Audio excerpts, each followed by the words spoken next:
April 22ರಂದು Jammu ಮತ್ತು ಕಾಶ್ಮೀರದ ಪಹಲ್ಗಾಮ್ ವಿಹಾರಧಾಮದಲ್ಲಿ ಉಗ್ರರು ನಡೆಸಿದ ಗುಂಡಿನ ದಾಳಿಗೆ 26 ಜನರು ಸಾವಿಗೀಡಾಗಿದ್ದಾರೆ. ಉಗ್ರರ ಈ ಕೃತ್ಯಕ್ಕೆ ಭಾರತ ಮಾತ್ರ ಅಲ್ಲ, ಅಮೆರಿಕ ಸೇರಿದಂತೆ ಇತರ ರಾಷ್ಟ್ರಗಳಿಂದ ಭಾರೀ ವಿರೋಧ ವ್ಯಕ್ತವಾಗಿದೆ. ಇದೇ ಸಂದರ್ಭದಲ್ಲಿ ಕೇಂದ್ರ ಸರ್ಕಾರ ತಾನು ಮುಂದೆ ಕೈಗೊಳ್ಳಬೇಕಾದಂತ ನಿರ್ಧಾರಗಳ ಕುರಿತು ಚರ್ಚೆ ನಡೆಸಿ ತೀರ್ಮಾನ ಕೈಗೊಳ್ಳೋಕೆ ನಿನ್ನೆ ಸರ್ವಪಕ್ಷಗಳ ಸಭೆಯನ್ನು ಕರೆಯಲಾಗಿತ್ತು. ಸಭೆಯಲ್ಲಿ ಸರ್ಕಾರದ ಪರವಾಗಿ ಕೇಂದ್ರ ಗೃಹ ಸಚಿವ ಅಮಿತ್ ಶಾ, ವಿದೇಶಾಂಗ ಸಚಿವ ಜೈಶಂಕರ್, ರಕ್ಷಣಾ ಸಚಿವ ರಾಜನಾಥ್ ಸಿಂಗ್ ಭಾಗವಹಿಸಿದ್ರು. ಹಾಗೆಯೇ ವಿಪಕ್ಷಗಳ ನಾಯಕರಲ್ಲಿ ಪ್ರಧಾನವಾಗಿ ಲೋಕಸಭೆಯ ವಿರೋಧ ಪಕ್ಷಗಳ ನಾಯಕರಾಗಿರುವಂಥ ರಾಹುಲ್ ಗಾಂಧಿ, ಎಐಸಿಸಿ ಅಧ್ಯಕ್ಷರಾಗಿರುವಂಥ ಹಾಗೆಯೇ ರಾಜ್ಯಸಭೆಯ ವಿಪಕ್ಷಗಳ ನಾಯಕ ಮಲ್ಲಿಕಾರ್ಜುನ್ ಖರ್ಗೆ, ಆಮ್ ಆದ್ಮಿ ಪಾರ್ಟಿಯ ಸಂಜಯ್ ಸಿಂಗ್, ತೃಣಮೂಲ ಕಾಂಗ್ರೆಸ್ನ ಸಂದೀಪ್ ಬಂಡೋಪಾಧ್ಯಾಯ ಸೇರಿದಂತೆ ಹಲವರು ಭಾಗಿಯಾಗಿ ಈ ಚರ್ಚೆಯಲ್ಲಿ ಒಂದಷ್ಟು ವಿಚಾರಗಳನ್ನು ಪ್ರಸ್ತಾಪಿಸಿದ್ದಾರೆ ಎನ್ನುವಂಥದ್ದು ಗೊತ್ತಾಗಿದೆ.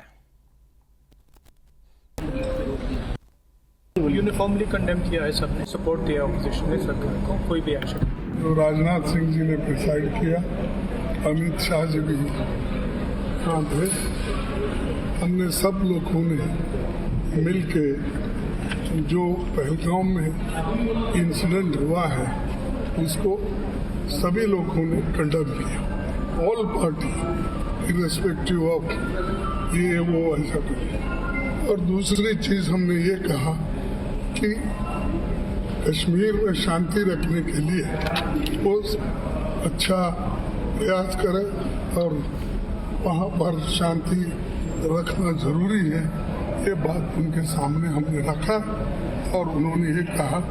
मैंने ये कहा है कि यूनाइटेड नेशन सिक्योरिटी काउंसिल का रेजोल्यूशन है 1373, उसमें ये खास तौर से कहा गया कि कोई स्टेट क्रिमिनलाइजेशन को फाइनेंस ना करे और किसी भी तरीके से टेररिज्म को सपोर्ट ना करे, सेफ हेवन ना दे.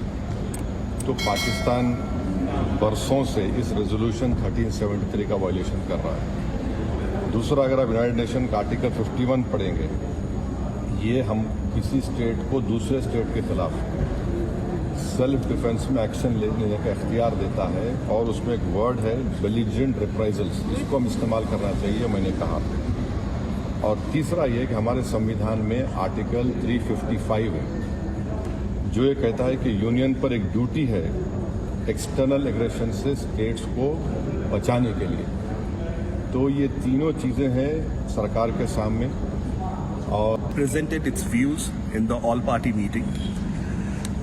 The statement that was given to me by our Honorable Party President was the Biju Janata Dal and our Honorable Party President Shri Naveen Patnaik ji convey deep sorrow, condolences and solidarity with the families affected by the Pahalgam terror attack. We condemn this inhuman and cowardly act in the strongest possible terms. We urge the government to take all necessary steps to ensure that the perpetrators of this gruesome attack are brought to justice. Biju Janata Dal reaffirms its full cooperation and support with the government in all its efforts concerning the national security of the nation. That was it that we have shared on the floor of the meeting. Did you also raise any apprehension on the security lapse or anything which has happened? You see, before us, several members had mentioned about it, but this was the primary objective that the Biju Janata Dal had, and of course the Honourable Government has taken it into advisement. But the overall consensus that has come out of this meeting is that all the political parties are together. आज सर्वदलीय बैठक में सभी राजनीतिक दलों ने एक स्वर में ये मांग की कि इस आतंकवादी घटना के खिलाफ सरकार सख्त से सख्त कार्रवाई करे. आतंकवादियों को नेस्तानाबूद किया जाए, उनके कैंप्स को नेस्तानाबूद किया जाए, जहां से भी उनका ऑपरेशन चल रहा है उनके खिलाफ कार्रवाई की जाए. और बाकी और बहुत सारे बिंदु उठाए गए कि किस प्रकार से इसमें खुफिया एजेंसी की फेल्योर रही, किस प्रकार से इसमें सुरक्षा